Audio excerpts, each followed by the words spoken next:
புதுக்கோட்டை மாவட்டம் ஆவுடையார் கோவில் அருகே சித்தக்கூர் சேவக பெருமாள் ஐயனார் கோவிலில் சங்காபிஷேகம் நடந்தது. ஆவுடையார் கோவில் அருகே சித்தக்கூரில் பழமையான சேவக பெருமாள் ஐயனார் கோவில் உள்ளது.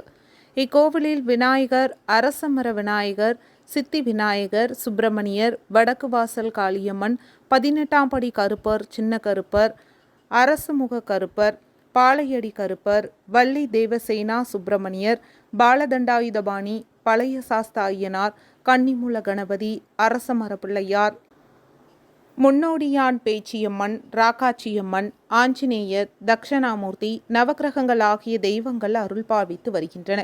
இக்கோவிலில் ஆண்டுதோறும் கார்த்திகை கடை சோமவாரத்தை முன்னிட்டு சங்காபிஷேகம் நடத்தப்படுவது வழக்கம்.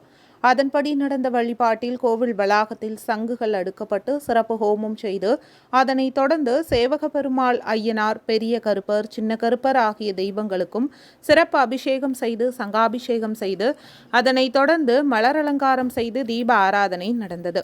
இந்த வழிபாட்டில் திரளான பக்தர்கள் கலந்து கொண்டனர். அனைவருக்கும் பிரசாதம் வழங்கப்பட்டது. விழா ஏற்பாடுகளை பரம்பரை அறங்காவலர் வள்ளியம்மை ஆட்சி செய்தார். கோவிலில் செவ்வாய், வெள்ளி கிழமைகளில் உச்சிக்கால பூஜை தரிசனம் செய்தால் உடல் உபாதைகள், தீராத நோய்கள் தீரும். குழந்தை செல்வம் வேண்டி பல்வேறு மாவட்டங்களிலிருந்து பக்தர்கள் தரிசனம் செய்து உரிய பலனை பெற்று செல்கின்றனர். குறிப்பாக தங்களுக்கு சொந்தமாக தங்கள் வைத்திருந்த பொருட்கள் களவு, திருட்டு போய்விட்டாலோ, பொய் சொல்லி ஏமாற்றினாலோ இங்கு நியாயம், நீதி கிடைக்க குற்ற செயல்களுக்கான நிவாரணம் வேண்டி பக்தர்கள் வழிபாடு செய்து உரிய பலனை பெற்று செல்கிறார்கள்.